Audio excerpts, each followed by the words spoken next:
Bienvenue dans les petites infos révoltantes du mois de novembre, où nous allons voir tout un tas de singeries, comme d'habitude. Programme du jour, l'Ukraine avec BlackRock, l'aide à la Moldavie, ce petit pays coincé entre l'Ukraine et la Roumanie qui est en train de prendre cher parce qu'il croit, on va voir ça, elle est d'une naïveté tendre, il croit que l'Union européenne va les aider. Ah là là. Les européistes, justement, les plus chevronnés, qui sont en train de se rendre compte qu'on est en train de se faire entuber par les Allemands, notamment sur la question de l'énergie, donc on fera un petit point sur l'énergie. Bruno Le Maire, le ravi de la crèche de la relocalisation. Après Thierry Breton qui prétendait, voilà, on n'est pas des neuneux, on s'en souvient. On n'est pas des neuneux. C'est le tour de Bruno qui joue les ravis de la crèche. Et on verra justement le bilan de sa politique en termes de relocalisation. Alors, mesdames, messieurs, nous sommes actuellement sur le site du portail du gouvernement ukrainien, site officiel, où on nous apprend que le ministère de l'économie a signé un mémorandum avec la plus grande société d'investissement du monde. Oh, eh ben alors. Le ministère de l'économie de l'Ukraine et BlackRock, la plus grande société d'investissement au monde, ont signé un protocole d'accord convenant d'un cadre d'assistance consultative pour le développement d'une plateforme spéciale visant à attirer des capitaux privés pour la reprise et le soutien de l'économie ukrainienne. L'accord signé le 10 novembre à Washington prévoit que le Financial Market Advisory de BlackRock consultera le ministère de l'économie sur la création d'une feuille de route pour la mise en place d'une plateforme d'investissement qui attirera principalement des capitaux privés. Cela inclut la structure de la plateforme, son mandat, sa gouvernance. Le mémorandum officialise la discussion préliminaire sur les opportunités d'attirer des investisseurs publics et privés en Ukraine, qui a eu lieu en septembre avec Volodymyr Zelensky et puis Larry Fink, le président de BlackRock. Ça va encore finir à la FTX.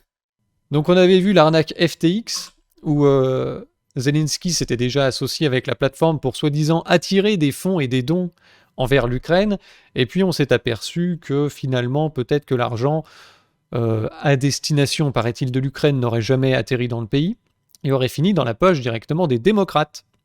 Et comme ça on fait un joli circuit de blanchiment d'argent public vers le fonds des démocrates, puisque le gouvernement des États-Unis donne de l'argent à l'Ukraine à travers FTX, et finalement, FTX garde l'argent et puis le donne aux démocrates. Il y a aussi eu de l'argent qui est remonté de l'Ukraine vers FTX, puisque Zelensky a cru bon d'investir l'argent des Ukrainiens dans ce superbe projet de plateforme d'échange de crypto, installé aux Bahamas et qui ne publie pas ses comptes. Et ils ont tout perdu. Il n'y a plus rien. Je vais placer ton argent sur un fonds commun d'investissement, puis rebalancer les intérêts sur un compte en devises étrangères indexé sur les valeurs boursières, et il n'y a plus rien. Ça me fait rire à chaque fois que j'y pense. Les voix étaient bien faites. Donc voilà Zelensky qui déjà s'est fait prendre les mains dans le pot de confiture avec les Américains. Et là, ça recommence avec BlackRock qui va donc être missionné pour organiser l'investissement du secteur privé en Ukraine dans les secteurs les plus propices, dans les secteurs clés de l'économie, et puis bien sûr dans les secteurs liés à la reconstruction, là où il y aura de l'argent public à gagner. Donc les magouilles continuent. Alors on passe à la suite, toujours dans le lien avec l'Ukraine. Ikea apparemment qui vend des meubles fabriqués en Biélorussie avec des sous-traitants, esclavagisés. Des sous-traitants qui bossent en fait avec des prisons biélorusses, qui auraient recours aux travaux forcés, à la torture et à tout un tas de joyeusetés. Donc là on est sur le site de Disclose qui révélait ce truc-là. Alors c'est un peu ambivalent, ça c'est comme les enfants, les mineurs migrants clandestins qu'on retrouve dans les usines aux États-Unis ou ailleurs dans le monde. Et donc à chaque fois, je vais vous la faire courte, Ikea est évidemment révolté d'apprendre qu'il y aurait des sous-traitants qui travaillent avec des usines ayant recours aux travaux forcés. Évidemment, ça ne correspond pas. Voilà, le géant de l'ameublement assure à ses clients ne pas avoir recours au travail forcé ni au travail pénitentiaire pour produire ses marchandises. Donc nous, on a les mains propres, on a écrit dans le cahier des charges que c'est interdit, puis ensuite on engage des sous-traitants et des sous-traitants de sous-traitants, et puis on regarde pas trop. Voilà, parce que la Biélorussie possède la totalité de ses forêts, que Ikea a besoin de bois, et donc ils ont travaillé avec la Biélorussie. Ils ont été plus ou moins obligés, disons que ça fait du bois pas cher et en masse, Et je pense que c'est une entreprise qui en absorbe beaucoup. Donc on s'est retrouvé avec des panneaux de bois, des objets, des trucs comme ça vendus chez Ikea, du linge de maison, produits dans des usines, des prisons-usines, en Biélorussie, ces dernières années. Donc tout ça évidemment a fait scandale et ce n'est pas nouveau. Et depuis, Ikea a affirmé avoir arrêté ses activités en Biélorussie en même temps qu'elle les a arrêtées en Ukraine, même si, bon, quand on regarde vraiment ce qui se passe en Russie, Ikea, je crois, a gardé certains de ses magasins. Pas les magasins Ikea, mais ils avaient un autre concept qu'ils avaient créé en Ukraine, justement. Un truc de grand centre commercial. Et ça, apparemment, ils n'y ont pas fermé. Donc voilà, Ikea, l'entreprise la plus morale du monde qui refuse de financer la guerre en Ukraine, etc., était tout à fait ravi de faire, disons, à fermer les yeux sur certains petits problèmes qu'il pouvait y avoir chez ses sous-traitants. Voilà, des partenaires commerciaux qui sont en fait des prisons. Et maintenant, nous allons passer à la Moldavie, mesdames, messieurs. La Moldavie. Ah, ça va être marrant. Elle est touchante. Vous allez voir. Prix de l'énergie, la Moldavie déclare un nouvel état d'urgence en raison de la crise des prix du gaz. Et oui, ça, c'était le 20 janvier. 20 janvier 2022, la Moldavie est déjà en PLS à cause des premières hausses de prix, vous savez, à l'automne. Première hausse des prix du gaz en Europe, avant même la guerre en Ukraine, donc. Moldavagaz avait proposé de payer que 38 millions de dollars sur les 63 millions que compte la facture de janvier, mais les Russes ont refusé la suggestion et lui donnent jusqu'au 20 du mois pour payer.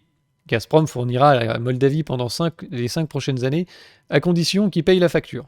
Mais en raison du prix élevé du gaz, les factures deviennent inabordables pour ce pays d'Europe de l'Est, qui avait déjà déclaré l'état d'urgence en octobre. Les entreprises moldaves avaient alors dû réduire leurs activités afin d'économiser le gaz naturel pour les ménages. Tiens, c'est marrant, ils ont fait l'inverse qu'en France. Nous, on va se cailler le cul pour pouvoir fabriquer du verre et des trucs comme ça. Donc ils étaient déjà dans la merde avant le début de la guerre en Ukraine. Et alors là, on va écouter justement la présidente de la Moldavie qui est en PLS. Je crois qu'elle a été réélue de justesse, il y avait une élection cette année. Et elle lance un appel de détresse à l'Union européenne pour subvenir aux besoins en gaz de la population. Parce qu'il faut savoir que la Moldavie, déjà, n'a pas de stock de gaz, n'a pas d'accès à la mer, donc le GNL c'est mort, et ils sont alimentés uniquement par un gazoduc russe qui traverse l'Ukraine. Autant dire qu'il y a quelques perturbations. Je vous avais déjà montré cet extrait, mais du coup on va en profiter pour le repasser parce que qu'est-ce que c'était drôle. In Moldova, we pay 10 times more and announced that it is going to create a platform to... Voilà, nous, la Moldavie, on paye 10 fois trop cher, etc. Et là, elle va expliquer qu'elle attend la plateforme d'achat en commun de gaz de l'Union européenne. Purchase collectively gas, but it still needs to become operational. And then the question is about the prices, because... Elle dit vivement que ce soit opérationnel, qu'on achète notre gaz en commun, parce que là, on paye un peu cher. Ça date du 30 août, hein. Le truc n'est toujours pas mis en place et ne le sera jamais, mais bon, c'est pas grave. The question is about the prices, because today in Moldova, we pay 10 times more than what we pay half a year ago. And you can imagine... Vous comprenez bien qu'on a un problème de prix, on paye 10 fois plus que l'année dernière.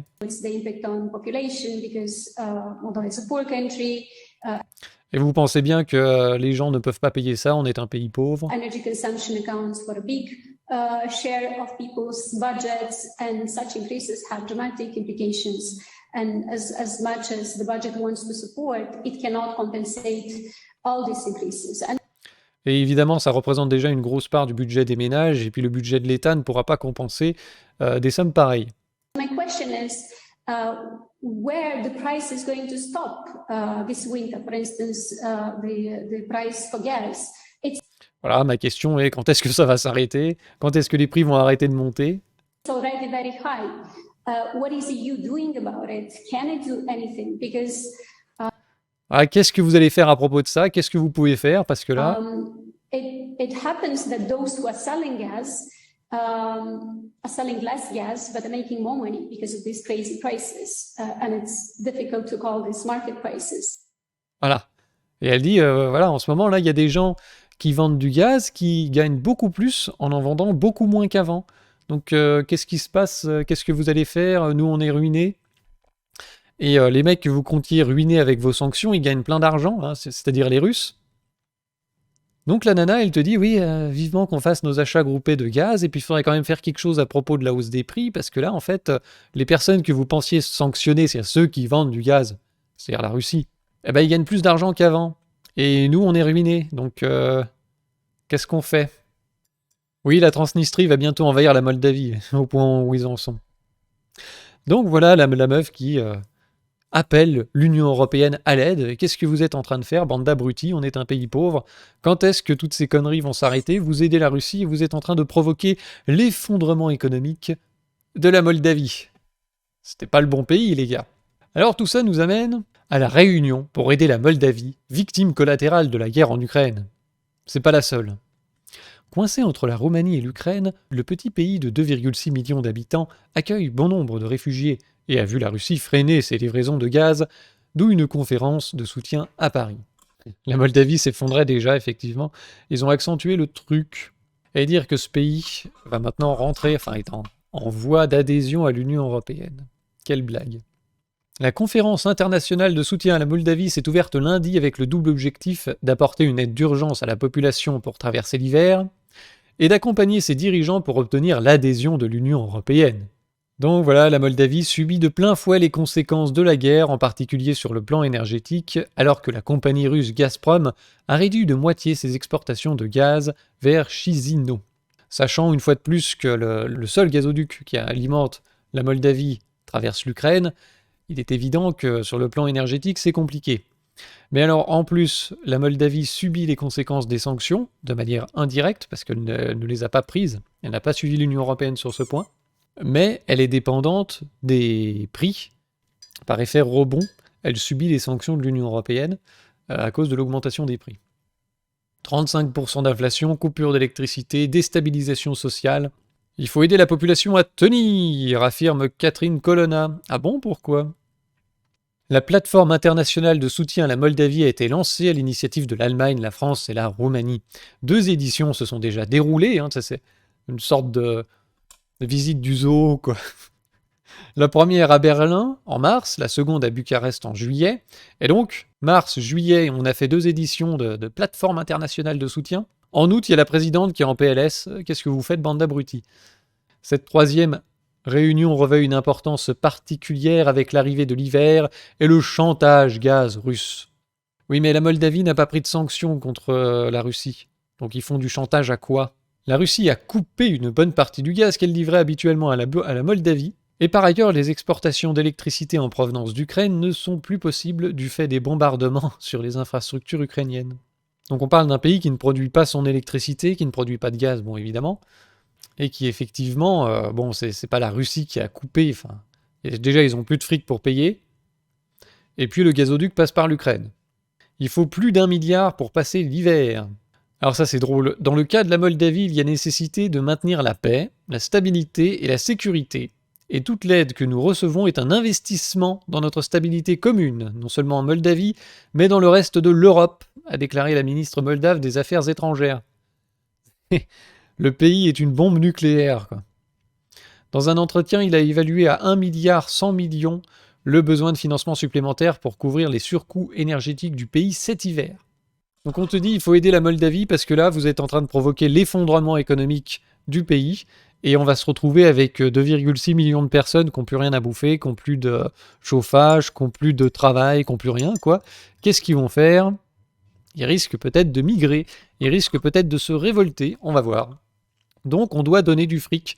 Non seulement on doit payer en France pour les merveilleux boucliers tarifaires, hein, mais en plus on va les payer le bouclier tarifaire moldave. Et pourquoi pas demain celui du Bangladesh et du Pakistan pendant qu'on y est. Son gouvernement s'est tourné vers la Roumanie pour acheter du gaz à bas prix, le pays demeure extrêmement vulnérable. À l'heure actuelle, nous fournissons entre 80 et 90% des besoins de la Moldavie, mais nous devons faire plus en termes d'accessibilité durable pour la capacité d'approvisionnement du pays. D'où vient le gaz roumain? Mystère. Donc la Moldavie accueille énormément de réfugiés ukrainiens, plus de 80 000. Et donc ils ont fait leur petite sauterie, leur petite réunion, ce qui nous amène aux annonces de Macron concernant la Moldavie, une enveloppe de 100 millions d'euros Vous prendrez bien un peu de fric, les enfants. Ah oui, ça va être encore une immigration de qualité dont on pourra tirer profit. Allez, écoutons ce petit Macron qui présente sa connerie. Vous allez voir qu'il s'en fout. Il s'en fout, ou bien il est très fatigué. Il lit son truc laborieusement. Et on va voir un peu où va notre fric. Remerciant l'ensemble des parties prenantes à la plateforme, je veux ici dire aussi que nous sommes engagés à vos côtés pour apporter 126 millions d'euros d'aide sous forme d'aide d'urgence et de soutien financier à moyen terme au début du conflit et lors de la conférence de Berlin. À Bucarest, nous avions ajouté 11 millions d'euros d'aide aux organisations non gouvernementales et micro-prêts aux petites et moyennes entreprises. Donc ils ont filé 11 millions à des ONG en Moldavie. On ne sait pas lesquels, on ne sait pas pourquoi faire. Et des petits prêts pour des entreprises, donc il faut rembourser. Et nous avons tenu ces engagements avec des déboursements importants, en particulier au bénéfice du gouvernement. Afin de répondre aux besoins immédiats, nous avons donc décidé de mobiliser une nouvelle enveloppe exceptionnelle de plus de 100 millions d'euros. 10 millions d'euros seront déployés d'ici la fin de l'année 2022 sous la forme de subventions au Haut Commissariat aux réfugiés, au Programme alimentaire mondial et à l'UNICEF pour soutenir notamment l'accès des réfugiés au chauffage, à la nourriture, à l'éducation. Des générateurs de haute puissance vont également être fournis dans les premiers mois de l'année 2023 pour équiper les hôpitaux moldaves. Et une enveloppe de 2 millions d'euros sera mobilisée via la BIRD. Et je remercie 2 millions, c'est rien. Côté aujourd'hui pour soutenir les réformes publiques, notamment dans le secteur de l'énergie, et venir compléter tout un travail d'ensemble que la Banque mène à ce titre. 2 millions pour les réformes publiques sur l'énergie. Et on va faire quoi avec ça? La situation de crise dans laquelle se trouve la Moldavie ne remet aucunement en cause les projets que nous souhaitons mener à moyen terme avec votre pays partenaire. C'est pourquoi aussi l'Agence française de développement investira 90 millions d'euros en Moldavie sur la période 2023-2024, en particulier dans les domaines prioritaires de l'énergie et quelques autres. Donc on t'annonce une aide de 100 millions. L'essentiel va à des ONG, le truc commissariat des réfugiés, donc ça c'est l'ONU, ça va à l'UNICEF, t'as un truc de 2 millions d'une banque, on sait pas trop où ça va aller, et puis 90 millions en 2 ans, voilà. Puis c'est des investissements, c'est-à-dire qu'est-ce qu'ils vont faire? Ils vont installer 3 éoliennes, non, c'est à peu près ça, pour aller investir en Moldavie dans le domaine de l'énergie, ça va être très intéressant, rétrocommission à mort, si ça se trouve, oui. Mais tu vois, les gens crisent un peu sur le montant en se disant « Oh, 100 millions d'euros, on file de l'argent à la Moldavie, etc. » Quand tu regardes d'un peu plus près, la Moldavie, elle va pas en toucher grand-chose. Et sous prétexte d'aider la Moldavie, on va plutôt distribuer du pognon, soit à des ONG, soit parfois à des activités qui se retrouvent finalement dans le secteur privé. Donc il annonce laborieusement le résultat de cette formidable plateforme de soutien à la Moldavie qui doit être ravie, vraiment ravie d'être dans l'équipe des gagnants de l'Union européenne. Ils ont besoin d'1,1 milliard, on te file juste 100 milliards, juste 100 millions, voilà, tu te démerdes. On a bien foutu la merde dans ton pays, de toute façon t'as un pays de merde, donc c'est pas très grave. Tout ce qu'ils veulent, eux, c'est intégrer la Moldavie dans l'Union européenne pour profiter justement de l'immigration de qualité. Donc quelque part, si ton pays est pauvre, c'est pas très grave parce qu'au moins les gens seront motivés à se barrer pour venir travailler dans la restauration en France. On va en parler de ça aussi. Donc voilà, c'était l'aide à la Moldavie. Chaque jour, je mesure la chance que nous avons d'avoir comme guide Emmanuel Macron pour conduire notre pays vers son âge d'or et sa prospérité. Emmanuel Macron est le soleil de la France, celui pour qui les Français se lèvent chaque matin. Loué soit Saint Macron. Peut-être qu'on va revoir la présidente moldave chialer, qu'elle ne soit pas dans le bon camp. Voilà. On passe à l'info suivante, justement, puisque la Moldavie est en PLS d'énergie, on va parler un petit peu justement de la crise qu'il y a actuellement en Europe, et plus particulièrement en France, liée au sain marché de l'électricité et à la pénurie de gaz, qui fait qu'aujourd'hui, il y a des gens qui commencent à se rendre compte que subir des prix pareils de l'électricité en France est une connerie abyssale, qu'on est en train de foutre notre économie par terre pour rien, et qu'on est victime, en fait, de l'Union européenne, de sa bureaucratie, des Allemands aussi, comme on va voir, qui refusent d'intégrer le nucléaire dans la taxonomie. Donc je rappelle, la taxonomie, c'est le machin européen, l'espèce de document européen, on va appeler ça comme ça, qui liste les énergies autorisées à être subventionnées au titre de la transition écologique. Donc là-dedans, il y a évidemment toutes les ENR. Les Allemands ont négocié pour avoir une exemption ou un truc pour le gaz dans certains cas.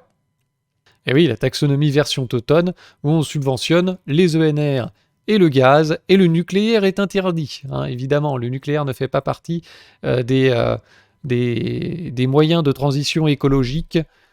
Donc l'argent qu'on nous donne du fameux plan de relance européen qui doit servir notamment à être investi dans l'énergie, ces investissements dépendront de ce document de taxonomie. Et dedans, évidemment, les Allemands font pression pour qu'il n'y ait pas le nucléaire. Et il y en a quand même quelques-uns, même si parmi les plus vieux et les plus poussiéreux et enquistés des européistes, ils commencent à se dire « on va quand même pas se suicider pour l'Europe ». Mais vous allez voir qu'il a du mal à se déscléroser de son état. Écoutons donc Louis Gallois qui va s'agacer qu'on se suicide pour des politiques qui ne sont pas appliquées partout en Europe.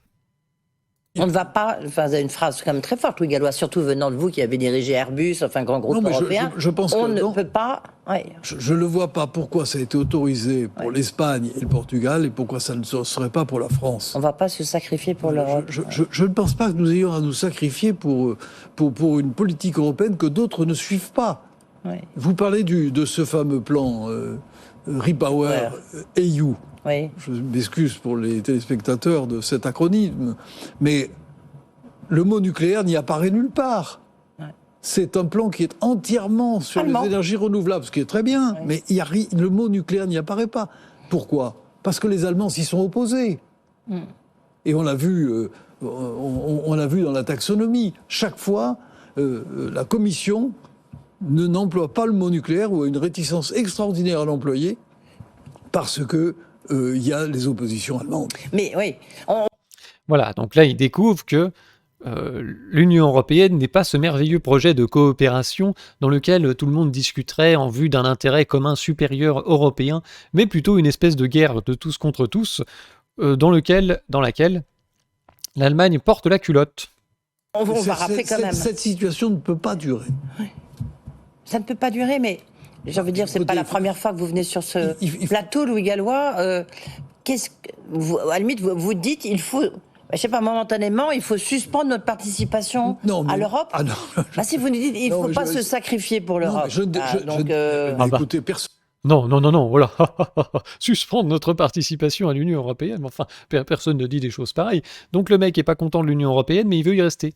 Ça, c'est toujours l'espèce de débilité permanente des européistes qui sont pas capables de se dire bon bah voilà, le projet est foiré, ça ne marche pas comme c'était prévu, comme on voudrait. Mais la solution, c'est toujours faut discuter, gna gna gna. Personne n'a envie de se sacrifier pour l'Europe. Vous croyez que les Allemands se sacrifient pour l'Europe ? Personne ne se sacrifie pour l'Europe. La France doit avoir sa politique, d'ailleurs. Personne ne se sacrifie pour l'Europe, il faut que la France décide par elle-même. Mais on va rester dans l'Union européenne. Je pense que le président Macron, Bruno Le Maire sont entièrement d'accord avec cela. Mais il faut que ça se traduise en actes, même si ça ne fait pas plaisir à tout le monde. Je pense qu'on ne peut pas éviter à un moment ou à un autre d'affronter les Allemands qui ne nous font pas particulièrement de cadeaux. Non, ça, moi quand je dire, et du reste, ce soir, les deux ministres allemands et français se retrouvaient à Bercy, je crois. C'est très bien qu'ils se retrouvent. Moi, je pense qu'il faut beaucoup parler avec les Allemands. Parce qu'il faut voir que si on peut... Mais maintenant, ça suffit. Il faut taper du poing sur la table, c'est ce que vous dites. Mais je pense qu'il faut, à un moment ou un autre, s'exprimer fortement. J'ai l'impression, d'ailleurs, que le président Macron le fait, puisque les entrevues entre M. Scholz et M. Macron... sont un peu sportives. Sont plutôt sportives. Voilà, donc les discussions sont sportives. Lui, sa solution, c'est de dire il faut qu'on discute avec les Allemands, il faut qu'on aille au clash, etc. Et il reconnaît lui-même à la fin... Effectivement, Macron, les discussions avec Scholz, c'est plutôt sportif, etc. Sur quoi ça débouche? Que dalle. Donc c'est quoi à la fin la solution? Puisqu'on ne veut pas se sacrifier pour l'Europe, puisqu'on peut faire comme les Espagnols ou les Portugais et changer un petit peu notre organisation du marché de l'électricité, il va bien falloir à un moment être en rupture avec l'Union européenne, au minimum sur ce point-là. Non, on va discuter, bon... Le type n'arrive pas à se désincarcérer de l'idée que l'Union européenne, soit pertinent. Mais c'est intéressant de voir qu'il y a énormément maintenant d'européistes qui commencent à dire si on n'arrive pas à se sortir de ce truc de dingue, il va falloir aller vers la rupture, il va falloir... Il y en avait un autre européiste de plateau de télé qui avait dit justement il va falloir envisager la solution anglaise. C'était sur BFM Business, puis l'autre, c'est quoi la solution anglaise? Qu'est-ce que c'est? Sortir. Ah bon, oula, alors si on se lance là-dedans.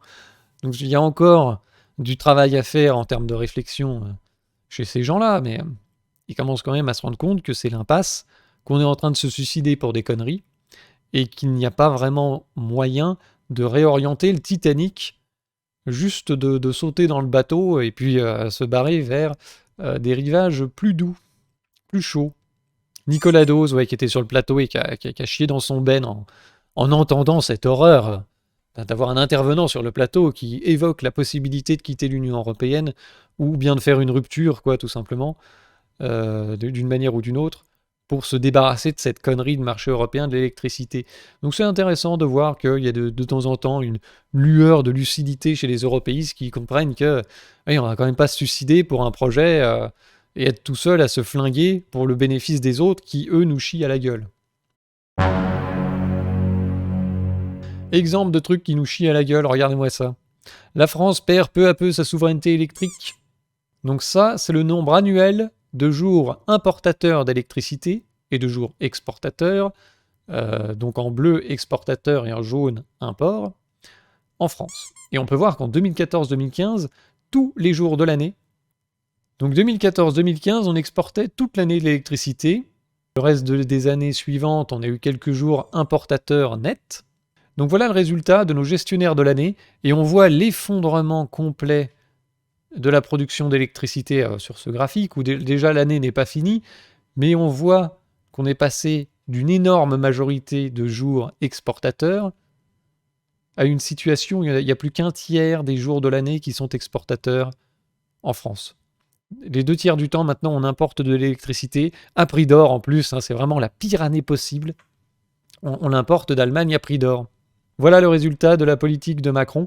Je me demande si cette petite chute ici du nombre de jours exportateurs ne serait pas liée à la fermeture de Fessenheim. C'est cette année où elle a été fermée, il me semble. Donc là, on voit vraiment le résultat, c'est surtout le manque d'entretien du parc nucléaire, l'annonce de la fermeture de toute la filière pour 2030-2050. Et voilà, on voit le résultat aujourd'hui où on est dépendant. On a déjà perdu notre souveraineté alimentaire cet été, et maintenant on perd notre souveraineté électrique. Peut-être qu'on la retrouvera l'année prochaine quand les centrales seront réparées ou auront redémarré, mais en attendant, ça fait quand même un petit coup de semonce qui laisse à penser qu'il faut éviter de laisser ces gens gérer le pays plus longtemps. Alors on va passer à la suite, aux 2 petites infos que j'avais oublié de vous commenter. Crise de l'énergie, la sobriété n'est pas la mode d'un hiver, prévient Elisabeth Borne. À la tribune de l'Assemblée nationale, la Première ministre a détaillé mercredi la stratégie française pour parvenir à la neutralité carbone en 2050. Elisabeth Borne a défendu une transition énergétique qui va de pair avec la croissance et la création d'emplois permettant d'accompagner la réindustrialisation. Donc on a vu où ça mène, la réindustrialisation. Et donc elle nous dit, on va faire une transition énergétique qui va vous permettre d'avoir plus de boulot, plus de croissance, etc. Alors que la hausse des prix de l'énergie dans cet hiver 22-23 dans le contexte de la guerre en Ukraine fait grimper le prix des factures et que l'exécutif a martelé aux Français un message de sobriété, la chef du gouvernement s'est montrée catégorique quant à la pérennité de ces changements de consommation. Nous devons collectivement avoir conscience que la sobriété n'est pas une mode le temps d'un hiver. C'est une nouvelle manière de penser et de faire, a lancé Elisabeth Borne devant les élus. Voilà, la fameuse transition énergétique, c'est arrêter de consommer de l'énergie, tout simplement. On avait oublié de vous le dire, c'est con, hein. Donc la fameuse transition énergétique du gouvernement, c'est tout simplement la pénurie, renommée sobriété. C'est une nouvelle manière de penser et de faire. Regardez comme dans le tiers-monde, ils sont à l'avant-garde. La décarbonation et la sobriété vont nous protéger des crises à venir. Eh oui, si vous êtes déjà pauvre, vous pouvez pas vous appauvrir. Ils en ont là-dedans. Objectif revendiqué, baisser la consommation énergétique de la France de 40% d'ici 2050. Selon elle, économiser massivement l'énergie est un objectif majeur pour les années à venir. Ah bah oui, si tu veux baisser la consommation de 40% et en même temps faire de la croissance, de la réindustrialisation et de l'emploi, il va y avoir vite un problème en fait. Saint Jean Covici nous a expliqué que la consommation d'énergie était complètement corrélée à la création de richesses et donc à la croissance, et que plus on crée de richesses, plus on consomme d'énergie, puisque forcément on alimente des machines, on alimente du transport, on fait venir des produits, on les transforme, etc. Et tout ça consomme de l'énergie. Donc plus on produit, plus on consomme d'énergie. Et là on te dit on va se couper de 40% de l'énergie. C'est-à-dire que votre niveau de vie, à productivité égale, va baisser de 40%.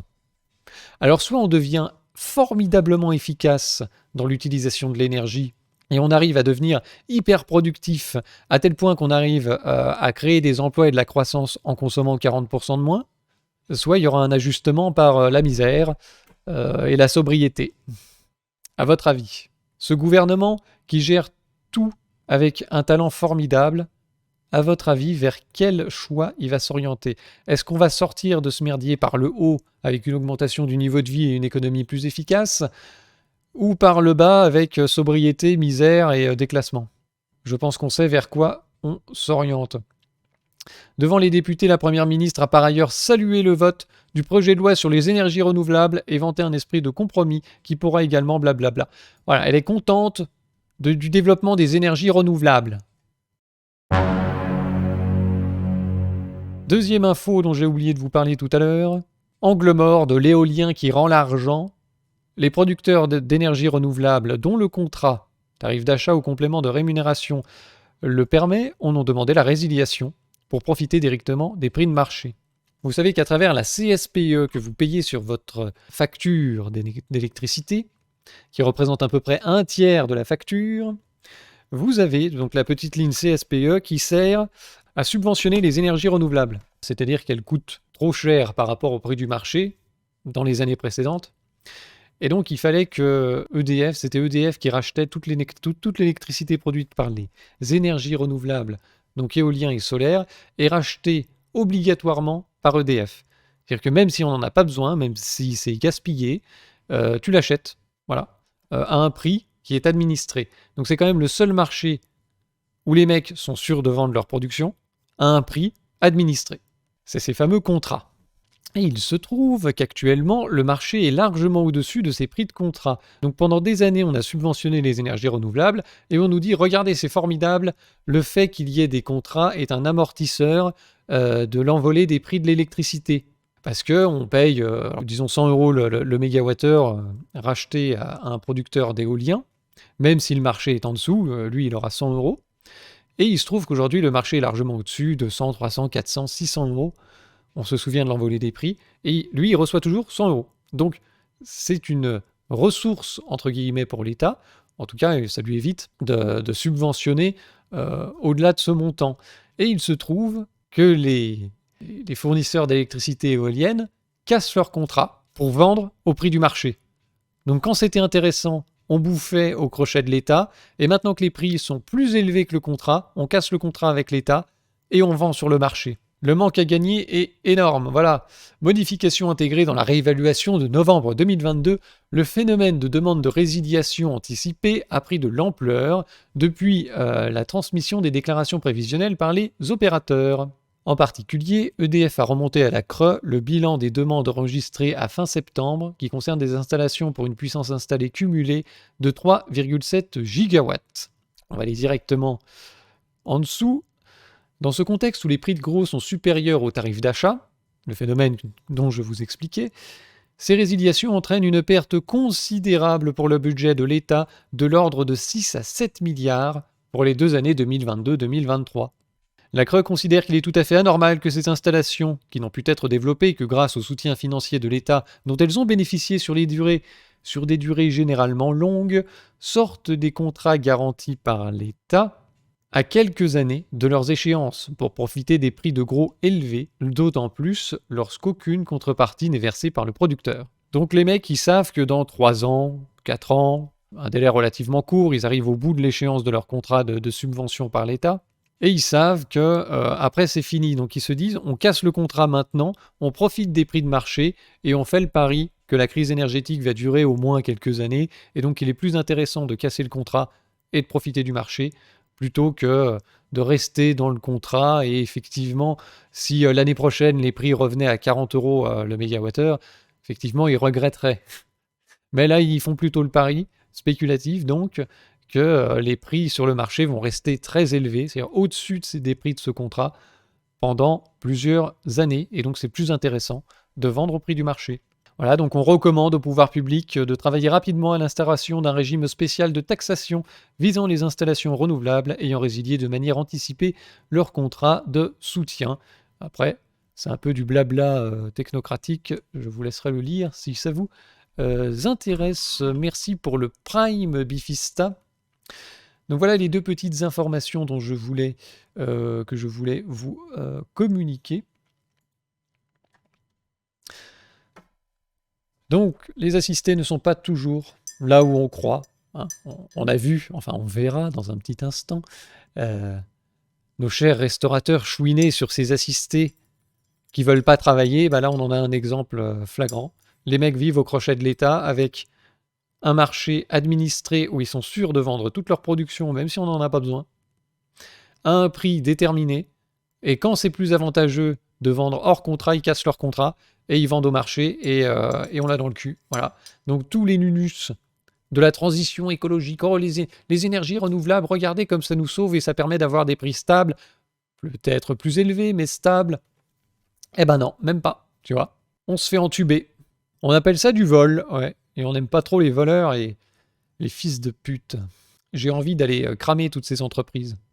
Tout ça va aller financer la retraite des vieux de l'Ontario, ou je sais pas encore quelle connerie, puisque la plupart des installations ENR en France sont détenues par des entreprises étrangères, des fonds étrangers, des investisseurs internationaux qui viennent piller l'argent public. Et les mecs ont fait des études pour créer des conneries pareilles. C'est l'instant Bruno Le Maire. N'hésitez pas à vous abonner, vous pouvez le faire couiner. Sortez vos plus beaux Bruno Le Maire. Ça y est, on y est. Bruno Le Maire. Après Thierry Breton qui nous expliquait qu'une fois de plus, on n'est pas des neuneux, on n'est pas les idiots du village global.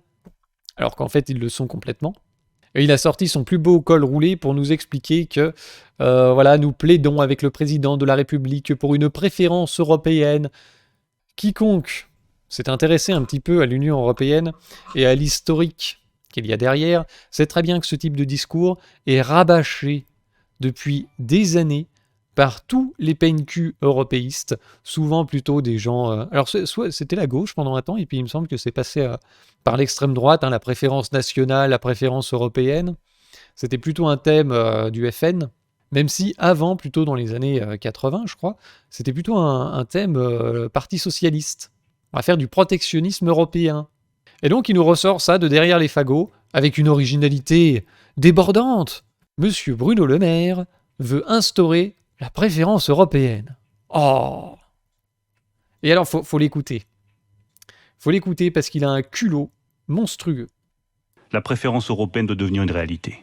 Je ne vois pas pourquoi nos amis américains réserveraient leurs subventions à des véhicules ou à des batteries électriques produites exclusivement aux États-Unis, que les Chinois réservent leurs subventions à des voitures ou à des batteries électriques avec des composants 100% chinois, et que nous serions les derniers avis de la crèche qui continuent à croire à une mondialisation totalement libérale et totalement ouverte qui, depuis la crise du Covid, est morte.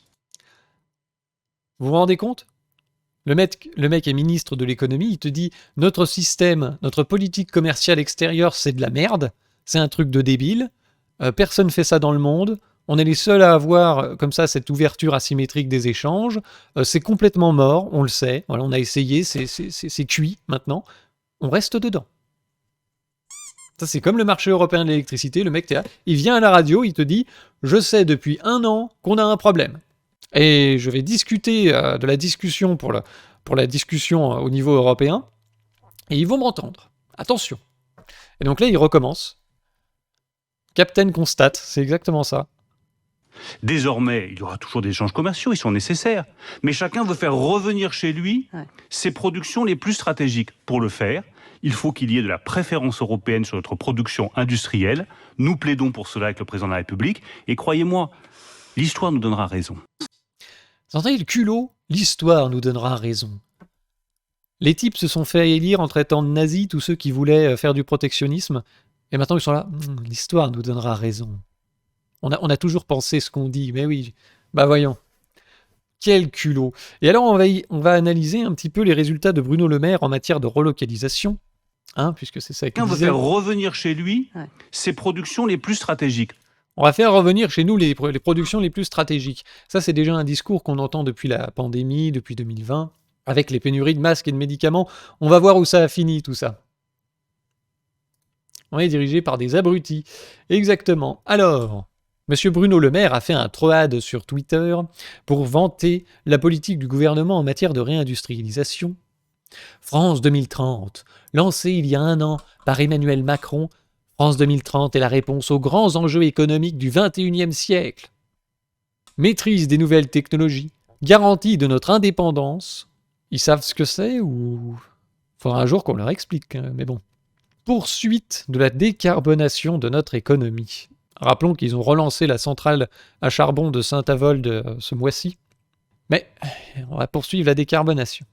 Avec France 2030, nous accélérons par l'innovation la transformation des secteurs clés de notre économie, comme le nucléaire. Ils avaient prévu de tout fermer. Les types ont toujours dans la loi le projet de fermer 15 centrales nucléaires, enfin 15 réacteurs, d'ici 2030. 12, pardon. C'est 12 réacteurs d'ici 2030. Ça n'a toujours pas été abrogé. Donc il y a une loi qui dit on en ferme 12, et il y en a une autre qui dit on va en construire 6 plus 6 autres, on va voir. On ne sait plus où on en est, mais par l'innovation, on va transformer le nucléaire, oui. Alors le nucléaire, l'hydrogène, l'agriculture, qui est en faillite, la santé, qui est en faillite, la culture, le numérique. Objectif, positionner la France en leader du monde de demain. Ça, c'est vraiment la phrase clé de Gogol. Ça ne veut rien dire, tout ça, évidemment. Et alors, il nous parle de ses résultats. Et vous allez voir, c'est pas des résultats concrets. C'est-à-dire qu'1 an après, les résultats sont là. Les résultats, mesdames, messieurs.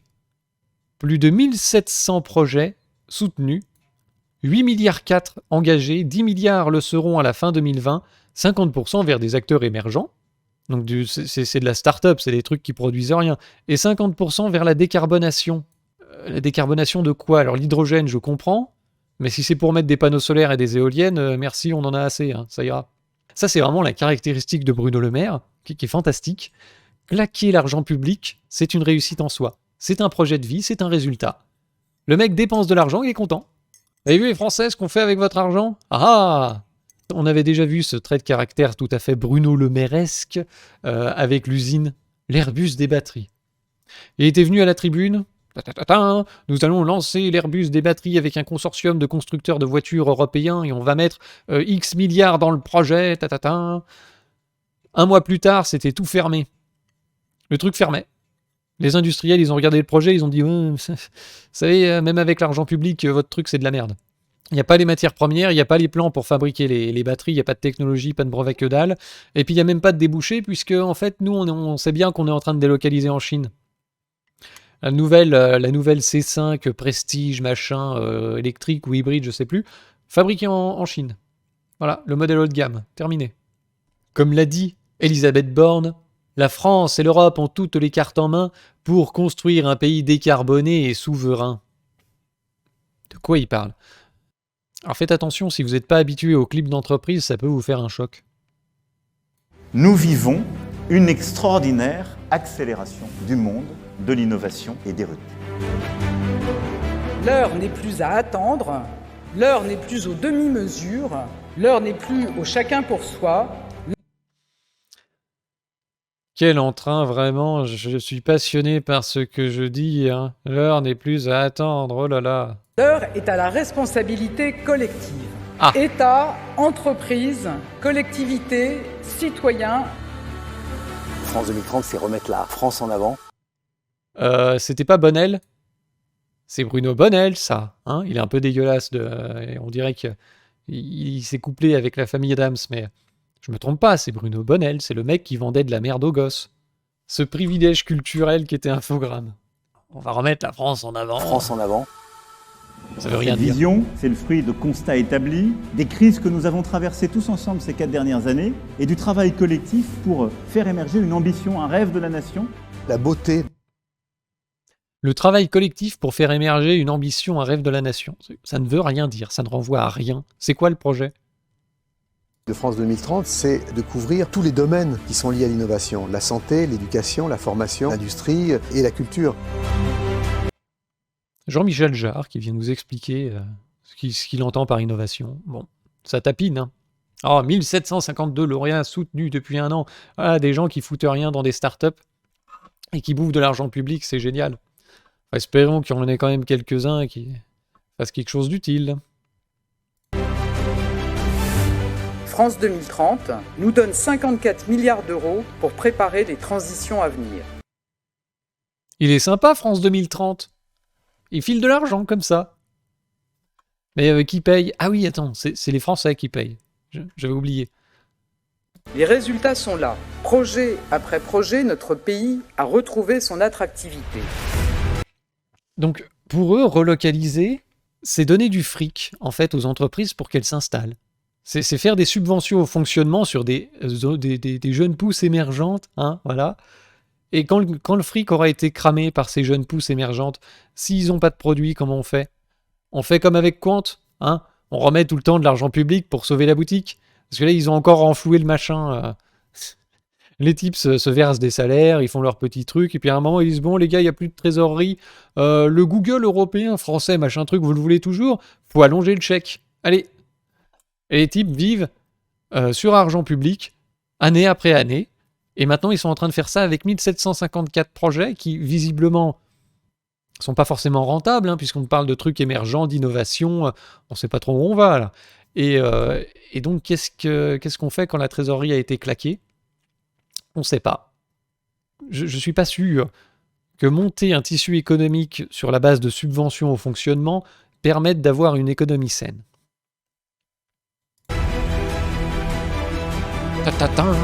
54 milliards. Nous pourrons décarboner massivement notre économie, y compris les secteurs les plus consommateurs. Nous améliorerons notre bilan carbone. Grâce à France 2030, on va travailler davantage sur l'innovation pour justement trouver des solutions rapides et qui ne soient pas génératrices de CO2. En 2030, l'hydrogène décarboné. Donc, c'est la fameuse ambition, le rêve français, machin, c'est faut décarboner. Le projet, c'est ça, c'est décarboner. Là, on te montre des trucs dans l'agriculture, il faut des solutions, mais décarboner. Si c'est carboné, tu crèveras de faim parce qu'on va pas s'en servir. C'est ça le truc. Ah, l'hydrogène va être produit industriellement. L'hydrogène vert des éoliennes et des panneaux solaires. Hein? Ben oui, ben bien sûr. Sera produit industriellement. Nous pourrons faire émerger une nouvelle filière, synonyme d'emploi durable et d'indépendance énergétique. Avec des panneaux solaires entièrement chinois. Ouais, ça c'est l'indépendance énergétique version Elisabeth Borne. Panneaux solaires chinois et puis des éoliennes, pour l'instant européennes, mais on ne sait pas trop. On ne sait pas trop si ça va durer.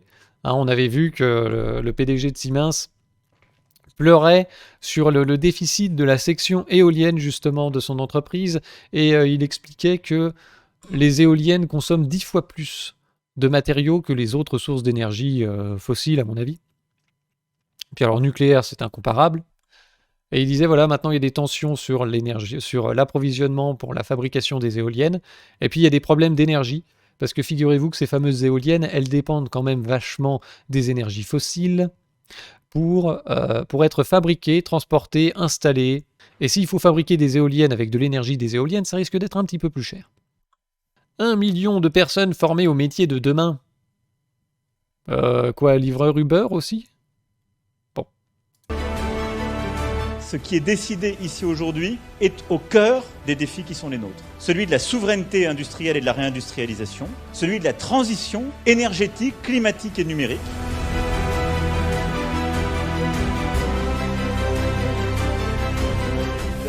Voilà, c'est bien ça, hein, c'est moitié décarbonation, moitié Startup Nation.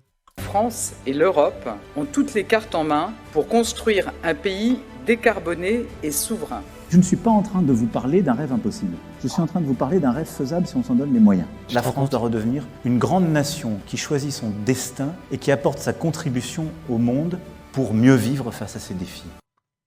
Alors, la France doit redevenir une grande nation. Ça veut dire que elle n'est plus une grande nation? Je dirais, après le formidable premier mandat d'Emmanuel Macron, ça va pas mieux qu'avant? Bon. Et puis il nous dit, voilà, la France doit redevenir souverain. Ouais, il veut quitter l'Union européenne? Pas sûr. Donc, on te parle quand même, on t'assène des mots qui, comme on va le voir, ne recouvrent pas forcément la réalité du terrain. Relocalisation, souveraineté industrielle. Bon, voyons un petit peu ce qu'il en est. Puisqu'on en est encore aux aides publiques, ça ne touche pas que les startups et la décarbonation, ça touche aussi les Français du quotidien, grâce à l'État un peu communiste qui est en train de se développer. C'est assez bizarre. Hein, ça, c'est Todd qui parlerait d'une fausse conscience de classe, avec des gens qui se prétendent libéraux, qui se prétendent, comment dire, favorables au marché, à la dérégulation, à l'entrepreneuriat. Finalement, ils font toute leur carrière en politique ou dans la fonction publique, et quand ils sont aux affaires, qu'est-ce qu'ils font? Des chèques. Des chèques d'argent public pour tout et n'importe quoi. Alors, le bureau je vous la mettrai pour la fin. Le bureau des grille-pains à Bercy. Bientôt, il y aura un bureau de contrôle des grille-pains à Bercy. C'est ce que vous nous dites parce que vous avez découvert, d'une certaine manière, l'existence d'une nouvelle prime qui nous mène tout droit là. Invraisemblable. Invraisemblable, c'est une nouvelle disposition, le bonus à réparation des appareils ménagers. Alors, l'État va subventionner la réparation de ces appareils à hauteur de 10 € pour un grille-pain, 15 € pour une perceuse, visseuse ou un drone, curieusement, 25 € pour un lave-linge. Alors, un chèque de plus qui s'ajoute, vous l'avez dit, à une liste innombrable de chèques et d'aides financés sur fonds publics pour les voitures, les livres, le cinéma, la rénovation thermique, l'énergie. Créativité débridée de la part de l'administration Macron. On n'a jamais eu autant d'aides que depuis quelques années. Des aides qui ont pourtant un triple inconvénient. Tout d'abord, ils créent une complexité administrative absolument extravagante. Nos réparateurs, qui vont recevoir pour le client le chèque réparation, il va falloir qu'ils se fassent certifier. Un bureau de certification, le bureau des grille-pains va donc être créé et il aura pour mission d'enquêter auprès des réparateurs pour savoir s'ils font leur travail correctement. On a déjà fait ça pour la rénovation thermique avec la certification RGE. La procédure est tellement compliquée que bon nombre d'artisans refusent maintenant de se faire certifier par peur de perdre trop de temps plutôt que de faire leur métier. Deuxième inconvénient, elles sont inflationnistes. Hein. Supposez que le réparateur touche son argent, 25 €, dans la minute d'après, il augmente sa facture de 25 €. En réalité, cette affaire est une subvention à la réparation d'appareils électroménagers. Tant mieux pour eux, tant pis pour nous. Hein. Tant pis à double titre, d'ailleurs, à la fois comme possesseurs de grille-pain et comme contribuables. Et puis, troisième élément, elles sont financées sur fonds publics. Plutôt que de prélever toujours pour redistribuer, est-ce que ça ne serait pas plus simple de laisser aux Français davantage d'argent et de les laisser l'utiliser comme ils le souhaitent? Voilà, l'utiliser comme ils le souhaitent, ça a coupé. Donc effectivement, on est de plus en plus noyé sous les petits chèques et les subventions et les aides par-ci par-là, dans tous les sens, pour tout et n'importe quoi. Si vous gérez une entreprise, vous savez sans doute de quoi je parle, parce qu'il y a des aides pour tout, pour changer les ampoules, il y a des aides pour payer les cotisations patronales, il y a des aides pour l'installation de ceci ou de cela, il y a la rénovation thermique des bâtiments, il y a des aides aussi au bouclier tarifaire sur l'énergie, et donc il y a un moment où en fait tu lances une entreprise et tu passes ton temps à aller chercher dans la bureaucratie si t'as pas le droit à... Enfin, tu payes des impôts, puis ensuite il faut essayer d'en récupérer plus, c'est un espèce de jeu, il faut presque payer une personne dédiée à ça. J'avais vu ce truc-là, j'ai pas gardé l'article dans un coin, mais il y avait une nana qui était en dépression, qui voulait plus travailler parce que elle voulait faire du social et elle s'est retrouvée dans un truc de responsabilité sociale des entreprises, démarche RSE de merde. Et elle s'est rendue compte qu'en fait, elle passait son temps à faire des dossiers de subvention pour tirer du fric. Pour que les entreprises touchent de l'argent, tu sais, sur la démarche RSE. Voilà. Donc, il y a un moment, elle s'est dit, mais à quoi je sers? Qu'est-ce que c'est que ma vie? Je ne comprends pas ce que je fais sur Terre. Et donc, elle était déprimée, elle voulait plus travailler. Enfin, bref. Une citadine, quoi. Sous Tranxène. C'était marrant. Ouais, je fais de la RSE dans ma boîte, c'est que du vent. Je suis désolé pour toi, Omigo 87. Donc on a vu que nos gestionnaires de l'année, ils sont ravis en fait de dépenser de l'argent public, c'est toute leur vie. Ils ne savent faire que ça. Et tout ça nous amène donc au résultat, puisqu'on nous parle de relocalisation, de souveraineté industrielle et européenne, on va relever les défis de demain, on va devenir les leaders de demain dans les secteurs de pointe de l'économie, En attendant, une coopérative de masques made in France placée en liquidation judiciaire. Eh oui. Les mecs veulent devenir l'avenir de l'humanité, ils sont pas foutus de maintenir une usine de masques sur le territoire. La COP des masques bretonne a coulé, victime du double langage de la Macronie qui encourageait la production nationale et la réindustrialisation tout en commandant en masse des masques en Chine. Mais les mecs te disent on va investir dans la santé, l'innovation, blabla. Oh, c'est peut-être pas assez innovant les masques. Hein, c'est vrai, c'est un produit à 3 centimes, là, qu'est-ce qu'on va s'emmerder à fabriquer ça, hein? Non, franchement, ça c'est pour... C'est des boulots là pour les grouillots en province. C'est sale les usines. On n'a qu'à les acheter moitié prix en Chine. Hein, voilà. Donc on voit les discours sur le Made in France et dans les faits, en fait, on s'en branle. On s'en branle. Et France Info a fait une petite chronique justement que nous allons écouter puisque ça donne les bonnes infos. Eh oui, car je suis un masque anti-Covid made in France et mon activité a chuté de 90% par rapport au début de l'année quand j'étais obligatoire. Alors que la pandémie continue, vous êtes de moins en moins nombreux à me glisser derrière vos oreilles. Et même si vous me gardez tous précieusement dans vos armoires, je sais bien que vous êtes soulagés de vous être débarrassés de moi, culpabilisant quand même de temps en temps de ne pas m'avoir gardé au fond du sac quand votre voisin de siège se met à tousser dans le bus ou dans le train. Pour autant, je n'ai pas totalement disparu. Les hôpitaux, les collectivités et certaines entreprises continuent de lancer des appels d'offres. L'État prépare la constitution de son stock stratégique. En principe, moi, le masque Made in France avec mes critères de qualité, je devrais donc tirer mon épingle du jeu. Sauf que pas du tout, car au fond, même pendant la pandémie, je n'ai jamais fait le poids face aux masques asiatiques vendus autour de 2 centimes, alors qu'il faut compter entre 4 et 8 centimes pour un masque bleu, blanc, rouge. Mais le critère prix l'a toujours emporté, 97% des masques des hôpitaux étant commandés en Chine pendant la crise. Pourtant. Oui, on se souvient du masque Made in France de Bayrou. Le mec qui avait donné mission aux employés municipaux de vite greffer un petit drapeau bleu-blanc-rouge sur des masques achetés en Chine, je crois, ou au Bangladesh. Et puis, il y avait à l'Assemblée nationale, il y avait des distributeurs comme dans les distributeurs de boissons, sauf qu'ils avaient foutu des masques dedans. Seulement, curieusement, les masques étaient dans des enveloppes postales. Pourquoi ? Parce que sur les petits paquets qu'ils recevaient, c'était écrit Made in China et c'était distribué aux députés dans l'Assemblée nationale. Alors comme ça faisait mauvais genre, ils les mettaient. Il y avait un mec qui était payé à l'Assemblée pour déballer le produit, le mettre dans des enveloppes papier, et comme ça, on ne voit plus la provenance. Voilà. Hein, comme ça, on va pouvoir dire qu'on relocalise. Emmanuel Macron avait assuré que vous, le masque français, seriez désormais une production stratégique. Oh, Emmanuel Macron, il aurait menti. C'était le 31 mars 2020, le président français appelant solennellement les industriels à relancer ma filière, produire plus sur le sol national pour réduire notre dépendance et nous équiper dans la durée. 23 millions d'euros d'investissement de l'État dans 11 entreprises, des lignes de production créées, des machines flambant neuves commandées, plusieurs milliers d'emplois créés. Ça ressemble vachement au plan France 2000, là, ce qu'elle est en train de décrire, hein ? 26 millions d'investissements, on crée des lignes, on achète des machines, voilà, on crée des emplois, et on est en train de relocaliser la production de masques en France. C'est historique, on est en train de faire un effort d'investissement, on met de l'argent public. Et il n'y a plus rien. Et quoi ? Il n'y a plus rien, tout s'est envolé.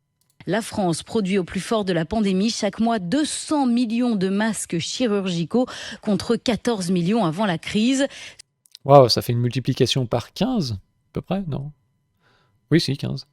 Sauf que 2 ans et demi plus tard, plus de 80% des masques achetés en France sont toujours importés, malgré la recommandation du gouvernement d'inclure dans les appels d'offres le critère de préférence européenne, une recommandation toujours pas respectée, notamment par les hôpitaux qui ont peut-être d'autres problèmes de budget à régler. Bref, aujourd'hui...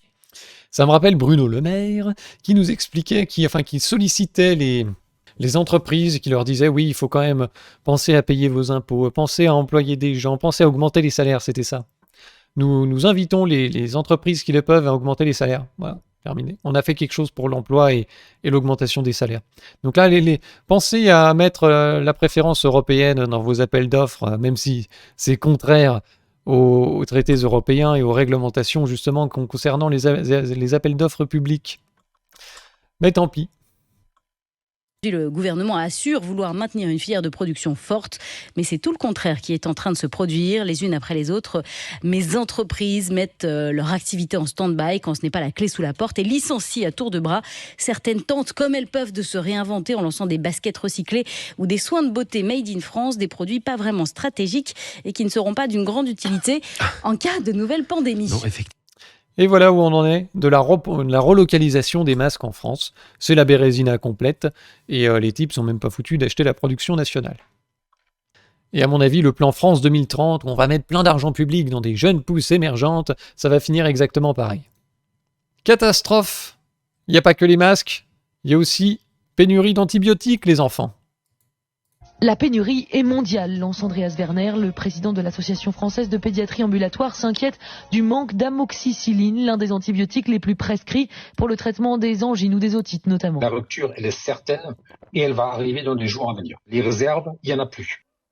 Et quoi? Il n'y a plus rien, tout s'est envolé. Et il planche en collaboration avec les autorités de santé sur des recommandations pour limiter la prescription de ces médicaments. Maintenant, à la place de traiter les enfants pendant 10 jours avec un antibiotique et vous la traitez plus que 5 jours, évidemment, vous prenez un certain risque infectieux. Mais en attendant, avec un seul traitement actuel, vous pouvez traiter 2 enfants, ne faites pas de gaieté de cœur. C'est la consommation d'antibiotiques qui augmente avec l'abandon des gestes barrières adoptés pendant la crise du Covid, auquel... Ah, la consommation d'antibiotiques augmente à cause de l'abandon des gestes barrières. S'ajoutent des problèmes de production, souligne Pauline Londex de l'Observatoire de la transparence dans les politiques du médicament. 80% de la matière première pharmaceutique est produite en Chine et en Inde.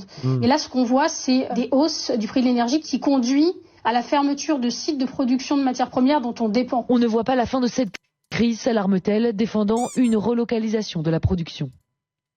Si seulement on avait eu, je sais pas, un avertissement, une sorte de pandémie, quelque chose il y a quelques années qui nous aurait fait penser que peut-être relocaliser la production de médicaments en France aurait pu être une bonne idée. Si seulement. Hein, on n'en serait peut-être pas là. Alors, pourquoi la pénurie de médicaments s'intensifie en cette fin d'année? Ça fait déjà plusieurs mois que c'est en galère. En 2018, 971 signalements de pénurie étaient recensés, 1500 en 2019, 2400 en 2020. Et puis je crois qu'on est à plus de 2500, je crois, cette année. Enfin, il y a une augmentation constante des signalements de pénurie autour des médicaments qui sont classés d'intérêt thérapeutique majeur. Donc c'est des alertes sur ces médicaments d'intérêt thérapeutiques majeurs qui sont en hausse depuis 2018. C'est pas le Viagra ou je sais pas quoi. Et rien n'a été fait. On s'en branle. Voilà, on attend que le marché s'auto-régule. On voit le résultat. Il y a longtemps un problème d'ajustement d'offre à la demande qui ne fait que croître sur le plan international, d'autant que la demande augmente de 6% tous les ans. En France, le prix des médicaments reste faible. Il est strictement encadré par l'État. L'équation est d'autant plus compliquée que certains laboratoires français vendent à perte. Les médicaments cédés sont moins chers que ce qu'ils ont coûté à fabriquer. Tout particulièrement les médicaments matures dont le niveau de prix sont devenus très bas. La solution ? Tendre vers la souveraineté sanitaire et relocaliser les productions pharmaceutiques en Europe. Un combat qui a débouché sur une victoire. La production du paracétamol s'apprêtant à être relocalisée en France, plus précisément en Isère, à partir de 2023. Les enfants, nous allons être leaders du monde. Une usine de paracétamol va s'installer en Isère. Et ensuite, il faut supprimer l'article 31 de la loi de financement de Sécu pour 2023. Pour faire des économies, le ministère compte mettre en place des appels d'offres sur certains médicaments.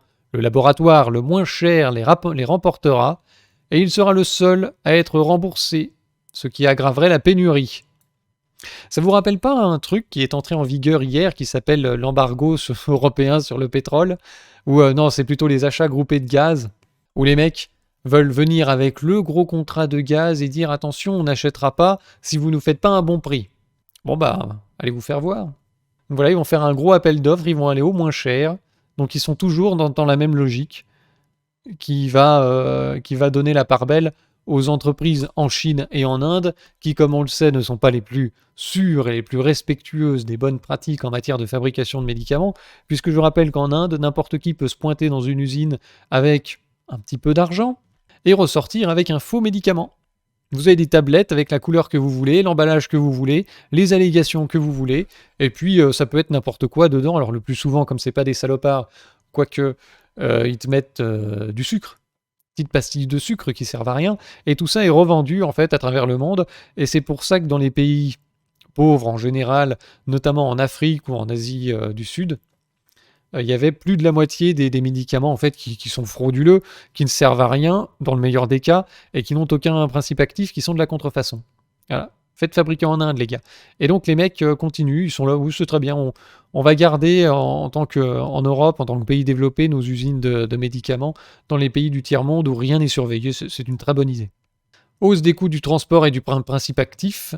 En plus des raisons structurelles, les professionnels du secteur partagent une autre crainte, beaucoup plus contextuelle. Si la Russie n'est pas un grand exportateur de médicaments, son conflit avec l'Ukraine a eu un impact sur l'augmentation du coût de l'énergie et des transports. Le prix des intrants, c'est-à-dire de l'aluminium, le carton et le verre, a pris 25%. Donc tu vois, les modernos, là, bouffer du carton, ça vous coûte aussi de plus en plus cher.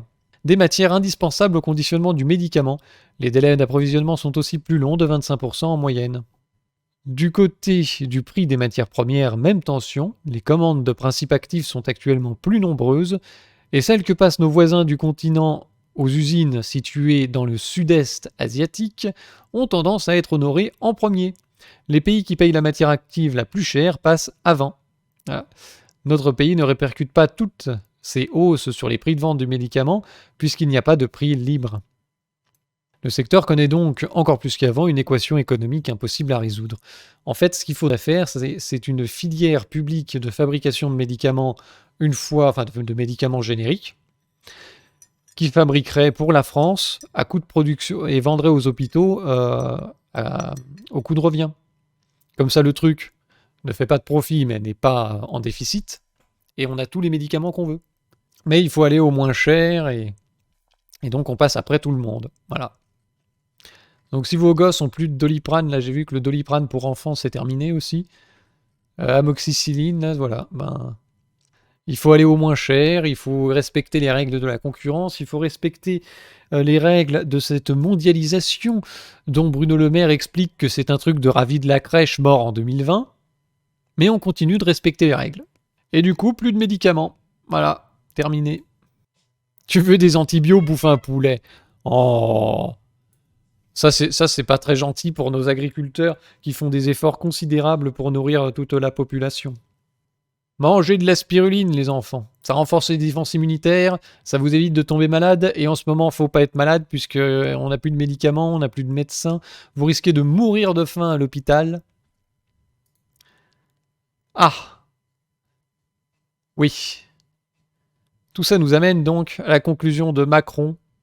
Macron, le 18 novembre, qui nous fait le livre de la jungle. On a jungle and we have two big elephants trying to become more and more nervous. If they become very nervous and start war, it will be a big problem for the rest of the jungle. Est-ce que je vous fais la traduction de cette connerie ? Alors on est dans la jungle et il y a deux gros éléphants qui sont de plus en plus excités, et s'ils commencent la guerre, ce sera un problème pour toute la jungle. You need cooperation of a lot of other animals. On a besoin que tous les animaux travaillent ensemble. Tigers, monkeys and so on. Et il est content de sa connerie. Et il a un accent, oui, de provincial. Are you on the US or the Chinese side? Because now, progressively, a lot of people would like to see there are two orders in this world. Ah. Alors, vous êtes du côté de la Chine ou des États-Unis ? Maintenant, de plus en plus de gens considèrent qu'il y a deux ordres dans le monde. This is a huge mistake. Je crois qu'il a dit c'est une grosse erreur. Even for both the US and China, we need a single global order. Alors heureusement que c'est effectivement une théorie du complot. Wikipédia, on avait vu la dernière fois, nous avertissait sous une vidéo qui parlait tout à fait officielle du WEF, je crois, qui parlait d'aller vers le nouvel ordre mondial et qui expliquait que le nouvel ordre mondial est effectivement une théorie du complot. Donc là aussi, j'imagine que sur YouTube, sous cette vidéo, on nous indiquera que tout ça n'existe pas. Bon. Donc là, on te parle d'un ordre global du monde. C'est évidemment un ordre économique global. Et donc, son ministre nous a expliqué que c'était un truc de Ravi de la crèche qui est mort en 2020. Et Macron, il va à la tribune et il te dit il nous faut un ordre unique global. Voilà, terminé. Tout en disant, dans des vidéos de promotion France 2030, qu'on va relocaliser les productions en France, qu'on va faire de la préférence européenne, mais avec un single global order. Essayez de trouver un peu de cohérence dans ce foutoir, à votre avis. Qui va se faire niquer ? Les partisans d'une France ou d'une Europe avec une préférence nationale, avec de la relocalisation, avec de l'innovation de pointe, etc. Ou alors les partisans du nouvel ordre mondial. À votre avis, il est de quel côté, Macron ? De quel côté est-ce qu'il penche ? Qui va se faire niquer ? Jusque-là, on ne peut pas faire les deux. Donc voilà où on en est des grandes vidéos qu'on publie sur Twitter. Et puis à la fin, quand on est entre quatre copains, on tient un autre discours. Et il n'y a plus rien.